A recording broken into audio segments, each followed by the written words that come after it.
Muy buenas tardes, queridos hermanos. Iglesia Cristiana en Avivamiento le da ahora bienvenida esta tarde a esta plataforma, a los amigos, a los simpatizantes y a los de la iglesia.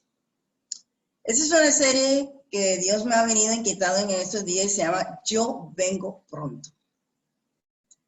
Si la terminamos hoy, bien, y si no, tranquilos, el otro domingo seguimos.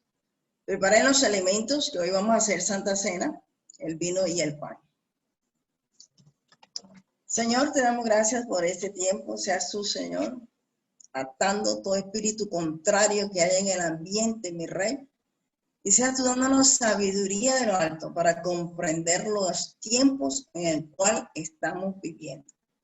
En el nombre de Cristo Jesús, amén y amén.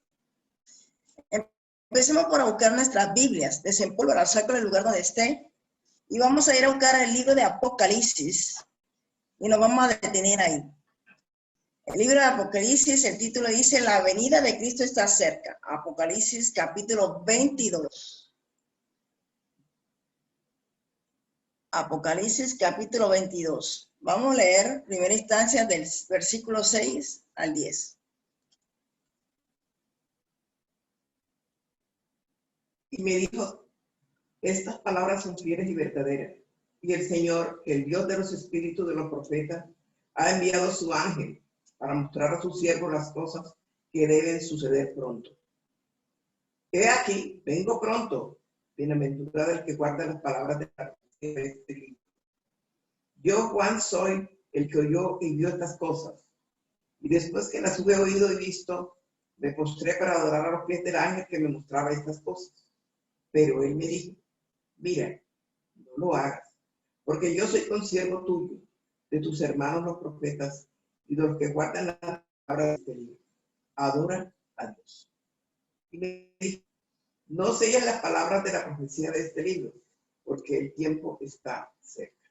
En estos primeros versículos estamos viendo la importancia de este libro y se asegura de su veracidad y de la fiabilidad, ¿cierto? Porque dice, y me dijo, estas palabras son fieles y verdaderas. Fieles y verdaderas son estas palabras. Del mismo modo que su autor, el Señor Jesucristo, es el fiel y el verdadero. Eso lo encontramos en Apocalipsis 3:14. Que dice, y escribe al ángel de la iglesia en la Odisea. He aquí el amén, el testigo fiel y verdadero, el principio de la creación de Dios, dice esto. ¿Qué dice Apocalipsis 19:11?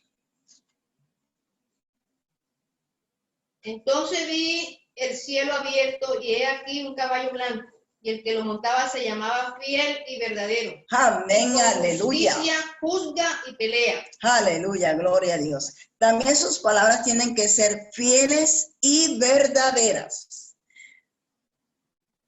Otro punto que vemos aquí, el origen divino de las visiones de Juan.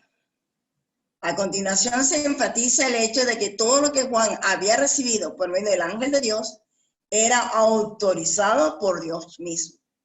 De la misma manera que en tiempos anteriores se había comunicado con sus siervos los profetas. Y el Señor, el Dios de los espíritus, dice aquí la palabra, de los profetas, ha enviado su ángel para mostrar a sus siervos las cosas que deben suceder pronto. Las cosas que deben suceder pronto. La conclusión es lógica. El Dios que inspiró a los profetas es el mismo que concedió a Juan estas visiones. Y de la misma forma que lo primero se cumplió, también se cumplirá lo postrero. ¿Cuál era lo que decían los profetas? Va a venir un Mesías, va a venir alguien que va a morir por los pecados del mundo, y eso se cumplió. Entonces, ¿por qué no creer lo que acontecerá después de la muerte de Cristo? Porque ya está aconteciendo. Otro punto aquí es, Cristo viene pronto. Vemos en el versículo 7 del Apocalipsis capítulo 22 que dice, he aquí vengo pronto. Vete al versículo 12 y dice, he aquí yo vengo pronto. Y si vamos al versículo 20, dice, el que da testimonio de esas cosas dice, ciertamente vengo en breve. Vengo en breve. Pero ya llevamos 2020 años. Pero acuérdense, un día puede ser un día, un año para el Señor. 1000 días para el Señor puede ser un año. ¿Ve? Entonces, cuando a mí me viene hablando el Señor que Él viene pronto, yo vengo pronto, para mí es más pronto de lo pronto que antes. Podemos decir que el Señor está en cualquier momento, se nos va a aparecer en un abrir y cerrar de ojos. Esta última profecía tiene que ver con la inminente venida de Adonai, del Señor. Vemos que lo repite 3 veces. ¿Qué significa eso cuando se repite 3 veces en el Evangelio? Es las palabras reiteradamente. Nos quiere sacudir espiritualmente. Sacudirnos de este sueño que muchos están. Y para prepararnos para recibirle. Prepararnos, hermanos. Es necesario que en este tiempo de resguardo estemos preparándonos para la llegada de nuestro Señor.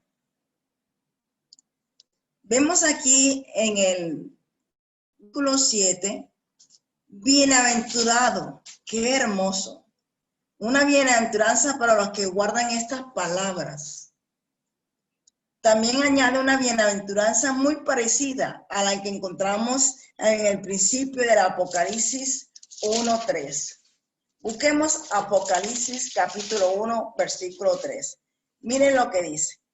Bienaventurado el que lee y los que oyen la palabra de esta profecía y guardan las cosas en ellas escritas porque el tiempo está cerca. Pero aquí en la bienaventurado vemos que guardan las palabras de la profecía de este libro. Ya no dice lee, sino que guárdalas. Se supone que ya las has leído. La única diferencia aquí es el que lee en el capítulo 1, versículo 3. Puesto que si ha llegado hasta aquí, hasta este capítulo, es porque ya ha leído. Y por tanto, lo único que le queda es guardar, ¿cierto? Ahora bien, ¿cómo se puede guardar la palabra de una profecía? Sin duda, es un mandamiento a anhelar la venida de Cristo, mientras tenemos una comunión íntima con Él. Mientras esperamos la gloriosa venida de nuestro Señor Jesucristo, tenemos que estar en comunión con Él. No tenemos también una vez más una bienaventuranza general. Esta bienaventuranza es individual. Se apela a la voluntad de cada persona y se reclama, ¿qué cosa? La obediencia. Entonces, mis amados, la bienaventuranza aquí es que guardemos la palabra de esta profecía, los mandamientos, los estatutos. También que habla aquí de lo que se leyó ahora al principio, que el autor humano de esta revelación dice en el versículo 8, yo Juan, soy el que yo Juan. Si antes se había asegurado el origen divino de estas profecías, ahora se especifica quién fue su instrumento humano. ¿Quién fue el instrumento humano? Juan. Es importante subrayar que él mismo vio, escuchó personalmente lo que después escribió. Oígase bien todo lo que él utilizó. Oyó y vio. Y después escribió. No estaba facilitando material de segunda mano. No le dijo, mira Pablo, ¿qué fue lo que tú escuchaste? Mira Pedro, ¿qué fue lo que tú viste? No, de primera mano. Lo que él escuchó, lo que él vio, fue lo que escribió. Él no se inventó nada. Esta explicación es muy parecida a lo que también dio en su evangelio, en sus epístolas. Busquemos Juan, capítulo 21, versículo 24, y busquemos Primera de Juan, capítulo 1, versículo del 1 al 4. Vamos a buscar Juan, el evangelio de Juan, capítulo 21, versículo 24.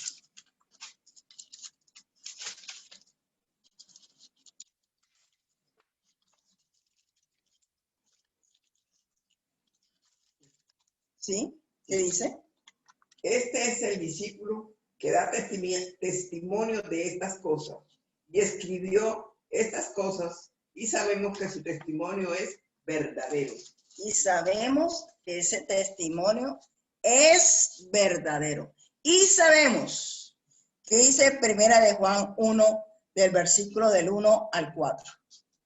Lo que era desde el principio, lo que hemos oído, lo que hemos visto con nuestros ojos, lo que hemos contemplado y palpado nuestras manos tocante al verbo de vida, porque la vida fue manifestada y anunciamos la vida eterna.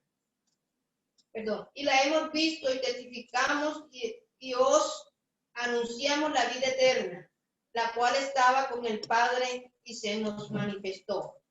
Lo que hemos visto y oído, eso os anunciamos, para que también vosotros tengáis comunión con nosotros, y nuestra comunión verdaderamente es con el Padre y con su Hijo Jesucristo. Tal cual. Sí, hasta el 4. Estas cosas os escribimos para que vuestro gozo sea cumplido. Mi hermano, algo clave que me quedó aquí fue, ¿cómo va tu testimonio? Porque ahí dice, aquí dice, y el testimonio de ese hombre era creíble. Juan está nuevamente sobrecogido por las revelaciones recibidas y se postra. Vemos aquí en adelante.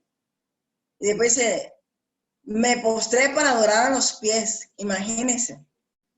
Estaba tan sobrecogido por lo que el ángel le mostraba y le revelaba, que él viene y se postra con el fin de adorarle. Esta es la segunda vez en el libro que hace esto mismo. Apocalipsis 19:10 dice, yo me postré a sus pies para adorarle. Y él me dijo, mira, no lo hagas.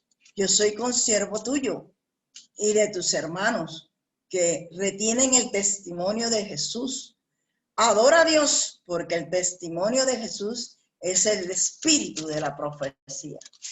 En ambos casos, fíjense en versículo 8 que también dice, me postré. Sus iniciativas fueron rechazadas por los ángeles. Por supuesto que el apóstol sabía que solo Dios debe ser adorado. Pero la grandeza de las revelaciones, lo inmenso que Dios le estaba revelando en ese momento a través del ángel, parece que le habían dejado algo desorientado por el momento. Pongámonos en su lugar. Uno entraría realmente en shock, tremendo lo que venía. Pero como decimos, el ángel se le impidió enérgicamente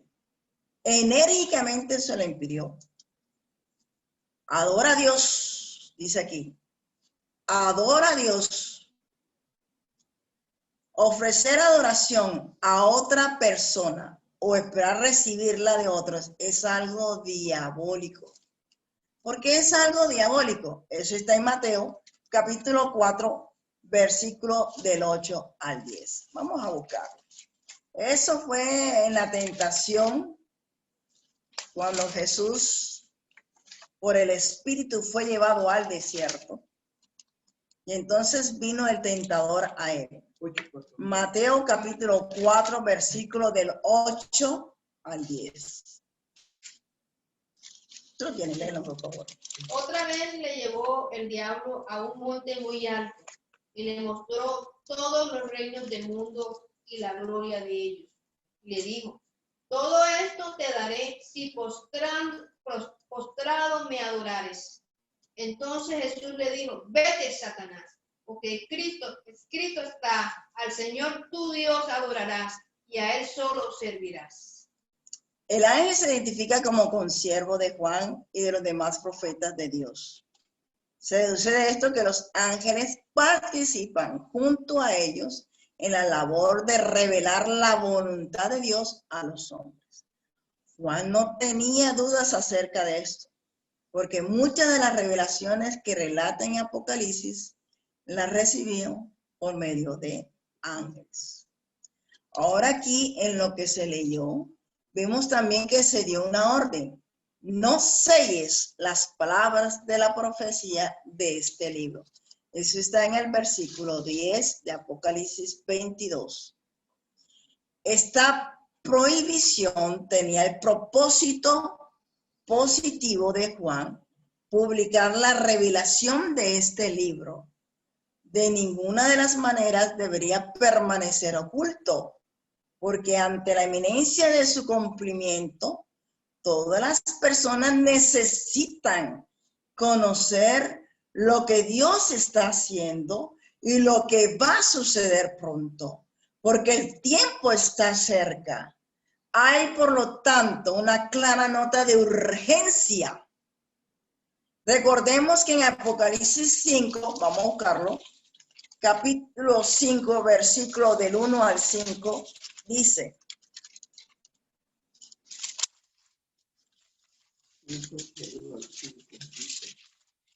y vi en la mano derecha del que estaba sentado en el trono un libro escrito por dentro y por fuera, sellado con 7 sellos. 5. Y vi un ángel fuerte que pregonaba a gran voz: ¿quién es digno de abrir el libro y desatar sus sellos? Y ninguno, ni en el cielo ni en la tierra, ni debajo de la tierra, podría abrir el libro, ni aún mirar. Y lloraba yo mucho, porque no se había hallado a ninguno digno de abrir el libro, ni de leerlo, ni de mirarlo. Y uno de los ancianos me dijo: no llores, y aquí que el león de la tribu de Judá, la raíz de David, ha vencido para abrir el libro y desatar sus 7 sellos. Vemos aquí un libro sellado con 7 sellos, lo que implica que su contenido estaba oculto. Pero a lo largo del resto del libro de Apocalipsis, su contenido se ha ido revelando progresivamente. Ahora ya nunca más estará oculto su contenido. Ya este libro de Apocalipsis ya se está haciendo, ya en estos tiempos se está viviendo. Vamos a leer ahora Apocalipsis 22, versículo 11. Vamos a ver las diferentes reacciones ante la inminente venida del Señor. Hagamos esto, imaginémonos, viene el Señor. ¿Cuáles son las diferentes reacciones del ser humano? El que es injusto, sea injusto todavía. Y el que es inmundo, sea inmundo todavía. Y el que es justo, practique la justicia todavía. Y el que es santo, santifíquese todavía. Frente a la segunda venida de Cristo, las personas adoptan posturas muy diferentes. Vean que el Señor viene pronto y miren las posturas que ha tenido la gente. Ante una cuestión tan importante, no puede haber neutralidad. No puede haber zona gris. No puede haber.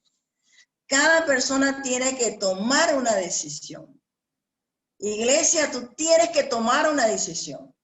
Hermano, tú tienes que tomar una decisión. Y Dios la respeta. Porque Dios respeta el libre albedrío, haciendo que su juicio sobre ellos sirva para que la postura que tomaron tenga consecuencias eternas. ¿En qué posición vas a estar tú? Así va a ser las consecuencias eternas. Como era de esperarse, se distingue a los justos de los injustos, a los santos de los inmundos. Cada persona toma su propia decisión y se coloca en uno de esos dos grupos. Entonces, cuando el Señor vuelva, porque viene pronto, esas decisiones fijarán su destino eterno y determinarán cómo será su carácter para siempre. Pero incluso antes de que el hombre pase de este mundo a la eternidad, este pasaje parece estar advirtiéndonos de que llegará un momento en que ya no habrá oportunidad de cambiar. Si después de conocer todo lo que Dios ha hecho y va a hacer en este mundo, la persona persiste en rechazarle y endurecerse su corazón, solo tiene la opción de seguir adelante por el mismo camino que ha elegido. De hecho, como ya hemos visto a lo largo de Apocalipsis, el pecador que rechaza arrepentirse se vuelve cada vez más perverso, cada vez más blasfemo, cada vez más provocador. Se vuelve insensible a la voz del Espíritu Santo y ya solo le queda seguir su propio camino malvado. Dios llama continuamente a los pecadores al arrepentimiento, pero las Escrituras nos advierten de que puede llegar un momento en que el pecador se endurezca a tal punto que Dios lo abandona, lo suelta y lo deja. Recordemos lo que Dios dijo acerca de los obstinados pecadores del reino del norte en el día del profeta Oseas. Efraín es dado a ídolos, déjalos, lo dice en Oseas 4:17. Y el mismo Señor Jesucristo dijo lo mismo sobre los hipócritas fariseos. El mismo Señor Jesucristo. Déjalos, son ciegos, guías de ciegos. Mateo 15:14. El hombre quiere que Dios le deje vivir como le da la gana. Pero qué tristeza es cuando llega el punto en que Dios finalmente le permite el deseo de su malvado corazón. ¿Tú quieres vivir como te da la real gana? Entonces Dios hace esto. Bueno, te suelto. No puede hacer nada. Él es un caballero. El pasaje parece dar a entender también que en los últimos días antes de la venida del Señor, los hombres afirmarán más y más su postura, unos siguiendo al diablo para mal y otros buscando al Señor para santidad. Es como si tanto los unos como los otros llegaran a su madurez, como si ya no hubiera lugar a la tibieza o la ambigüedad. Cada uno se comportará como lo que es y no dejará lugar a dudas. Podemos imaginarnos lo difícil que será para los justos vivir en esos días de consumación del mal. Pero la exhortación del Señor es clara. El que es justo, practique la justicia todavía. Imagínense, si el Espíritu Santo todavía está aquí en la tierra con nosotros, que es el Paracletos, que es el Consolador. ¿Se podrán imaginar cuando se vaya? Se multiplicarán millares y millares la inmundicia y la maldad. Tremendo, ¿eh? Vamos a leer ahora Apocalipsis capítulo 22 del 12 al 13. El Señor recompensará a cada uno conforme a sus obras. ¿Oyeron? Conforme a las obras nos recompensará. Aleluya, gloria a Dios. ¿Qué dice? He aquí yo vengo pronto y mi galardón conmigo para recompensar a cada uno según sea su obra.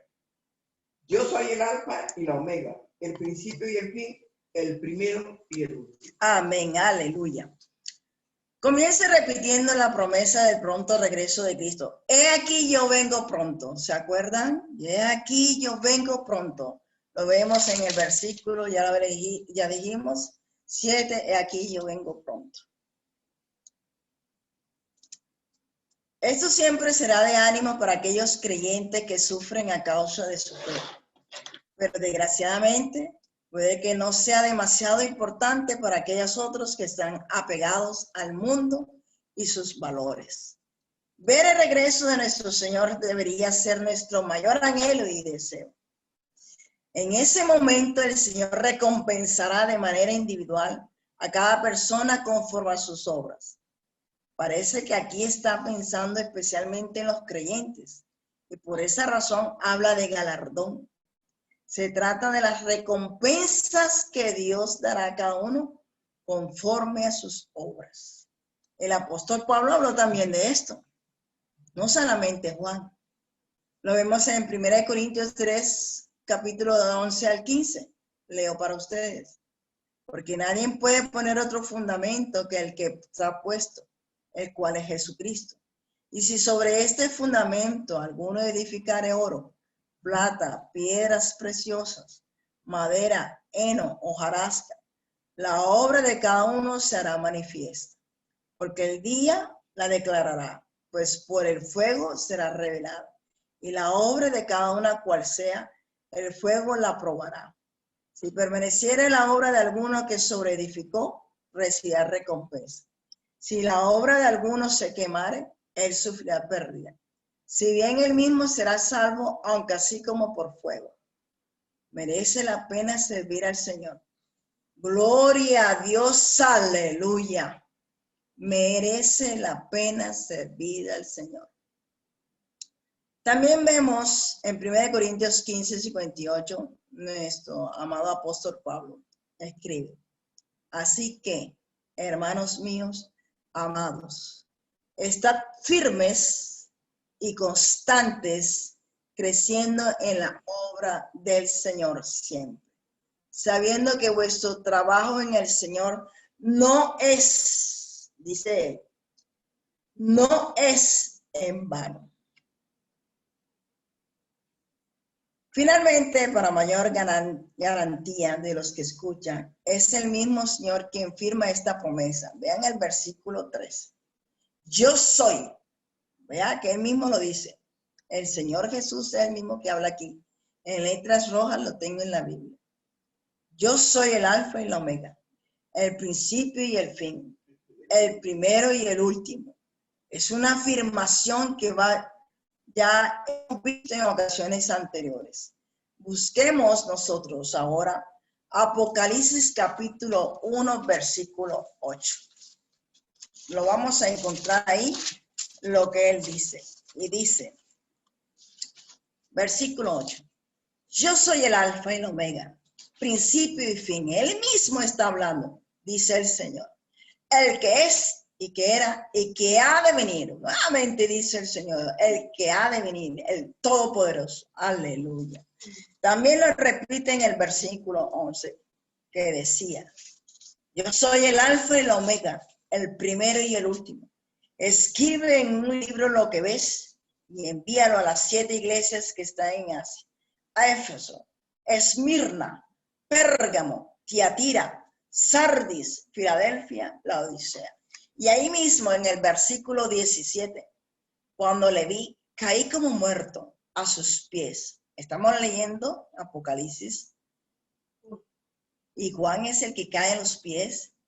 Y él puso su diestra sobre mí diciéndome, no temas, yo soy el primero y el último. Tremendo. Apocalipsis 2:8 también nos lo habla y dice, y escribe el ángel de la iglesia en Esmirna, el primero y el postrero, el que estuvo muerto y vivió, dice esto. Wow, tremendo. Y ahora en Apocalipsis 21:6, vuelve nuevamente y lo reintegra. Y me dijo, hecho está. Yo soy el alfa y el omega, el principio y el fin. Al que tuviere sed, yo le daré gratuitamente de la fuente del agua de la vida. como decimos, el Señor se presenta aquí con esos títulos divinos para garantizar el pleno cumplimiento de sus promesas.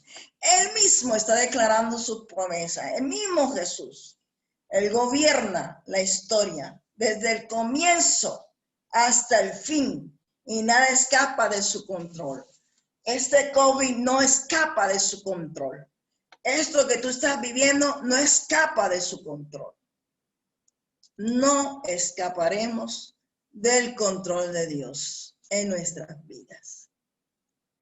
Leemos ahora Apocalipsis capítulo 22, versículo 14 al 16, donde bienaventurados los que lavan sus ropas. Qué hermoso, Macarios, bienaventurados. Bienaventurados los que lavan sus ropas para tener derecho al árbol de la vida y para entrar por las puertas en la ciudad. Mas los perros estarán fuera, y los hechiceros, los fornicarios, los homicidas, los idólatras y todo aquel que ama y hace mentira. 16. Y yo, Jesús, he enviado mi ángel para daros testimonio de estas cosas en las iglesias. Yo soy la raíz y el linaje de David, la estrella resplandeciente de la mañana. Y el espíritu y la esposa dicen, ven. Y el que oye diga, ven. Y el que tiene sed, venga. Y el que quiera, tome del agua de la vida gratuitamente. Tremendo, ¿ah? Tenemos aquí la última bienaventuranza del libro de Apocalipsis. Empecemos por notar que está dirigido a los que lavan sus ropas. Ya sabemos que en este sentido metafórico que usa Juan, el único lugar donde se puede lavar la ropa es en la sangre del Cordero. Qué hermoso. Apocalipsis 7:14. Vamos a leerlo. Qué hermoso. Tenemos que lavar la ropa, pero vean dónde tenemos que lavar la ropa. No en la esquina de este barrio, no. Yo le dije, Señor, tú lo sabes. Y él me dijo, estos son los que han salido de la gran tribulación y han lavado sus ropas y la han emblanquecido en la sangre del Cordero. Es la sangre que nos limpia. Es la sangre que nos purifica. Gloria a Dios, aleluya. Por lo tanto, esta bienaventuranza está dirigido a aquellos que han recibido el perdón de sus pecados por medio de su identificación con el sacrificio de Cristo en la cruz. Solo ellos. Esta bienaventuranza permite también dos cosas. Vean lo que dice aquí. Tener derecho al árbol de la vida y entrar por las puertas de la ciudad. El árbol de la vida es el mismo que ya fue mencionado en Apocalipsis 22:2, que dice, en medio de la calle de la ciudad y a uno y otro lado del río estaba el árbol de la vida, que produce 12 frutos, dando cada mes su fruto, y las hojas del árbol eran para la sanidad de las naciones. Y que nos recuerda aquel otro árbol en el huerto del Edén. ¿Se acuerdan? El otro árbol del Edén, Génesis 3:24. En el huerto de Edén, a que la raza humana perdió el derecho de comer después de haber pecado. ¿Qué dice Génesis 3:24? Echó pues fuera al hombre y puso al oriente del huerto de Edén querubines y una espada encendida que se revolvía por todos lados para guardar el camino del árbol de la vida. El árbol de la vida. El árbol de la vida viene desde el principio. Eso fue bloqueado para que, como el pecado entró al mundo, tenía que ser cerrado el árbol de la vida. Pero ahora, cuando uno se lava con la preciosa sangre de nuestro Señor Jesucristo, esta bienaventuranza nos dice que si lavamos, tenemos derecho al árbol de la vida. Gloria a Dios, aleluya. Vemos aquí también, hablamos de la ciudad. Tiene que referirse a la Nueva Jerusalén, de la que se nos ha hablado ampliamente en los pasajes anteriores. Pero hay un fuerte contraste con aquellos que no han lavado sus ropas, ¿cierto? Hay un fuerte contraste aquí. No han lavado sus ropas en la sangre del Cordero. De ellos se nos dice que estarán fuera. Y aquí lo dice muy bien. estarán fuera. Versículo 15. Esto implica ser excluidos de las bendiciones de Dios y pasar la eternidad en el lago que arde con fuego y azufre, que es la muerte segunda. ¿Quiénes serán estos? ¿Quiénes serán estos? ¿Será usted, hermano?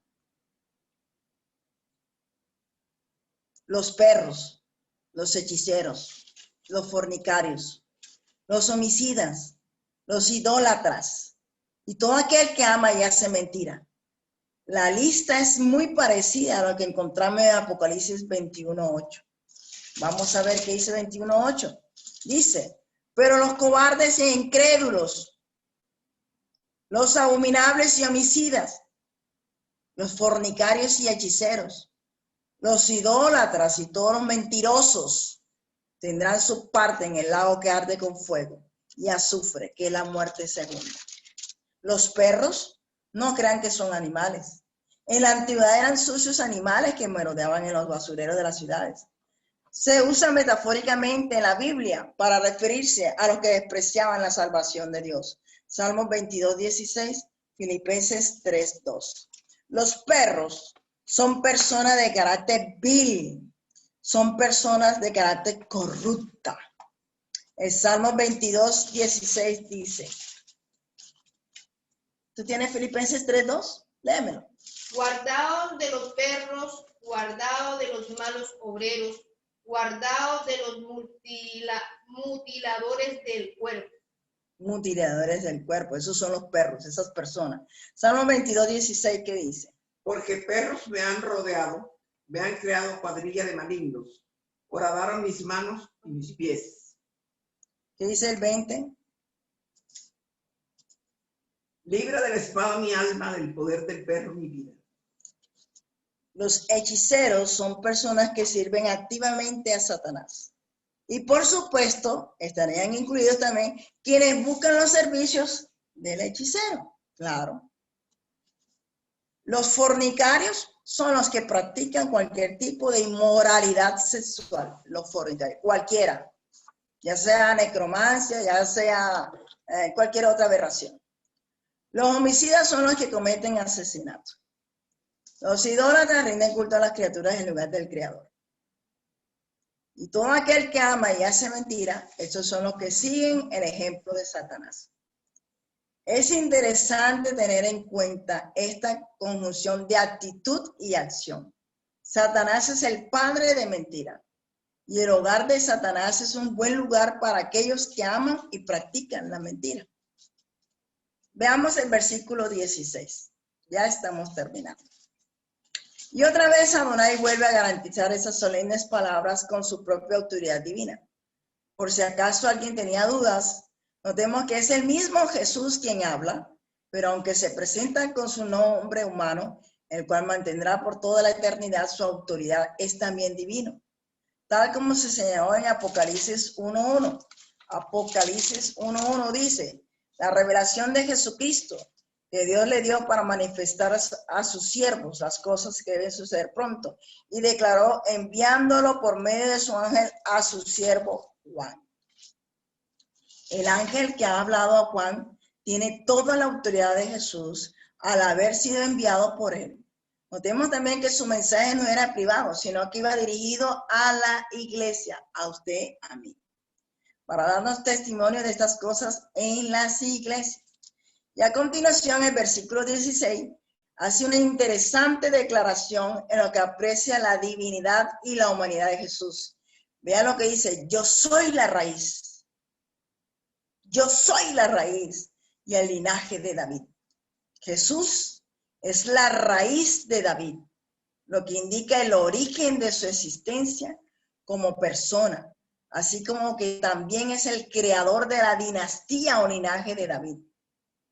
Por otro lado, Jesús también era descendiente de David, lo que nos recuerda su humanidad y su carácter mesiánico.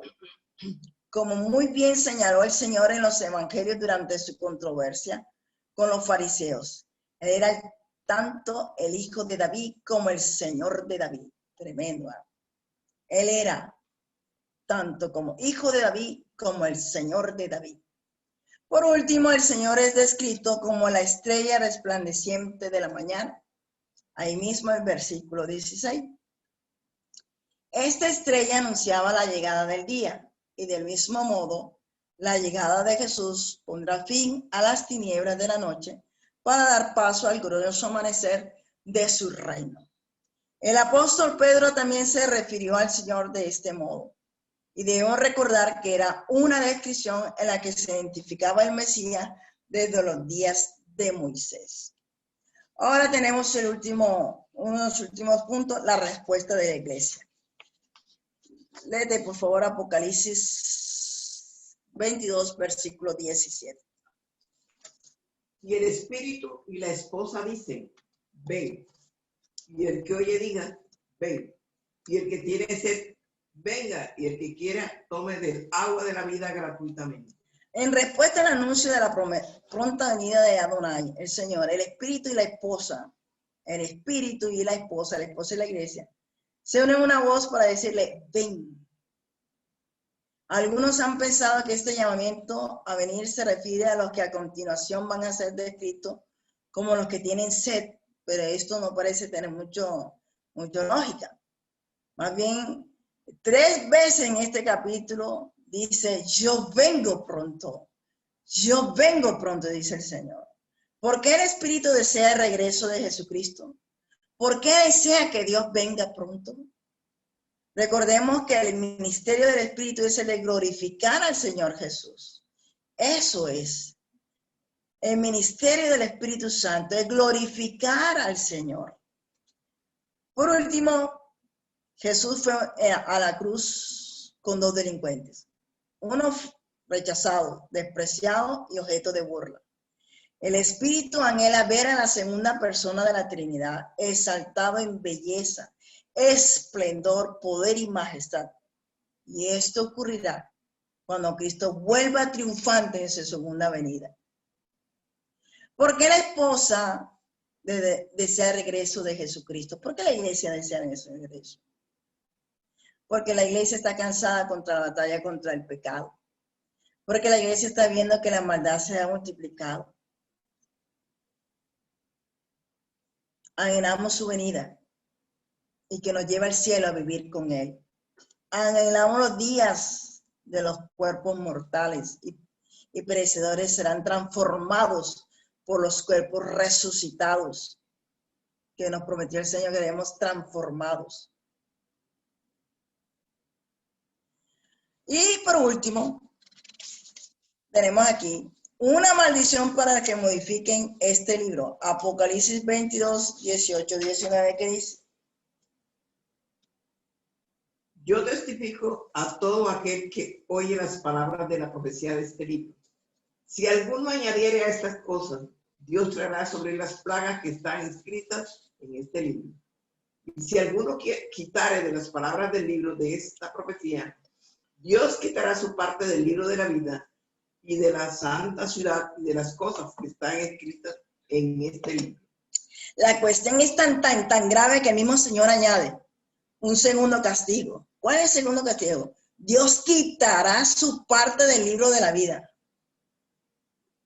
En realidad esto es totalmente lógico. Claro, quien no se guía por la palabra de Dios, sino que escucha otras voces, nunca encontrará el camino de la vida eterna. Nunca lo encontrará. Y lo último, en el versículo capítulo 20. El que da testimonio de estas cosas dice: ciertamente vengo en breve. Amén. Sí, ven, Señor Jesús. El Señor afirma su inminente venida. Dios viene, mi amado. Por eso le coloqué este libro, el día de hoy, esta semana Dios me había inquietado que yo vengo pronto. Y el Señor mismo, en letras rojas lo tengo, ciertamente vengo en breve. Y termina el libro de Apocalipsis con una bendición final. La gracia de nuestro Señor Jesucristo sea con todos vosotros. Amén. Amén. Mientras en el Antiguo Testamento Malaquías termina en una maldición, Moisés, la ley, termina en una maldición. Aquí termina con una bendición. Apocalipsis es un libro de juicios terribles. Apocalipsis, sin embargo, termina con una bella bendición. Es que no puede ser de otra manera, porque es la gracia de Dios que se está moviendo. Entonces, cuando aquí al final nos bendice, es la gracia de Dios sobre nuestras vidas. Amén. Amén. Es hermoso. Eso era lo que tenía para el día de hoy, para que nosotros, no solamente en el día de hoy, sino en toda esta semana estemos analizando la venida de Cristo. Está muy cerca, muy cerca. Vamos a buscar los elementos de la cena. Tenemos el vino aquí, el pan aquí. Y antes de tomar el vino, la Santa Cena, yo quisiera que primero profundicemos en cómo estamos de testimonio, cómo están nuestras emociones. Hay desesperanza, frustración, desánimo, hipocresía, inseguridad. Hable ahí con Dios. Tómese este tiempo para alinearse con Dios, a ponerse a cuenta con Dios. Póngase a cuenta con Dios. A pedirle que le revele los pecados que nos separan de Él. A pedirle que nos perdone. A pedirle que nos cubra con su sangre preciosa. Dios es muy bueno, muy bueno. La gracia de Dios está sobre nosotros. Gracia sobre gracia, hermanos. Es tremendo. Gracias tener vida. Estamos con vida. Gracias que tenemos techo, tenemos personas que nos aman.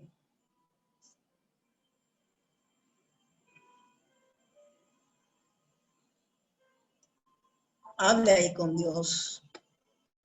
Mira, Padre, yo te pido perdón, Señor Dios, por mis pecados. Te pido perdón por mis pecados, mi casa, mi familia, Señor. Ha pecado contigo, ha pecado por desconocimiento de la palabra, Señor. Yo te pido perdón, Señor Dios. Y yo reconozco, Señor, que he pecado contra el cielo y contra ti, Señor Dios. Ahí en lo íntimo, hable y diga cuáles son esos pecados. Confiese sus pecados a Dios. Señor, pero si bien es cierto que la palabra dice que tu sangre nos limpia de todo pecado, Señor.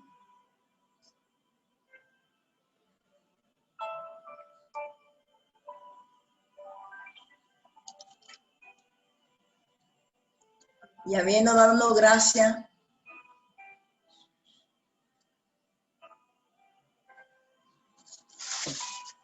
tomó el pan,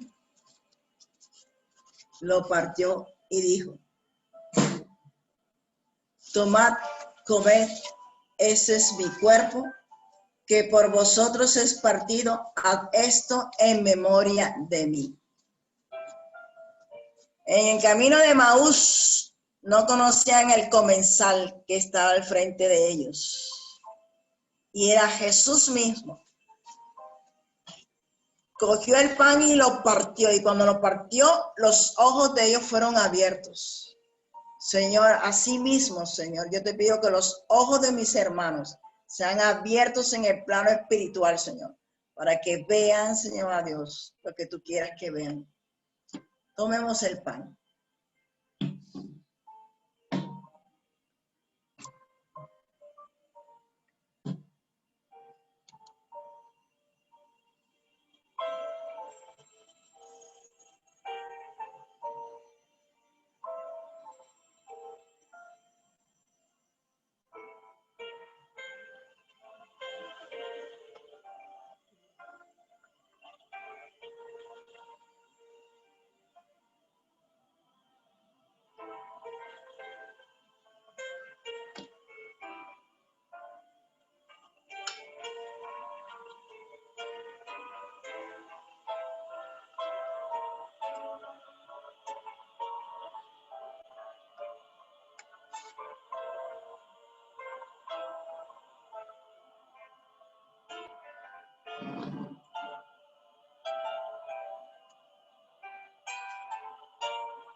Asimismo tomó también la copa, después de haber cenado, diciendo: esta copa es el nuevo pacto en mi sangre.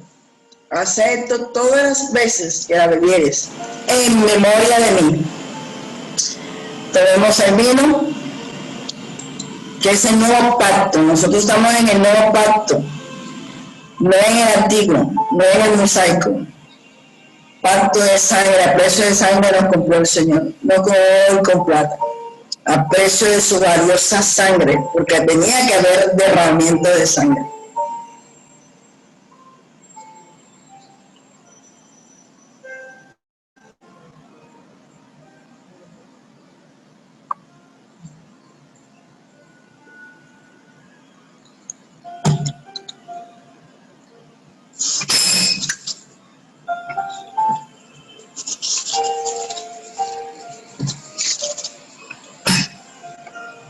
Bueno, mis hermanos, quedan bendecidos para toda la semana. Que Dios nos vea con ojos de misericordia y que nos alineemos y cuidemos nuestro testimonio. Muchas, pero muchas bendiciones del Todopoderoso. En el nombre de Cristo Jesús. Amén y amén. Amén y amén.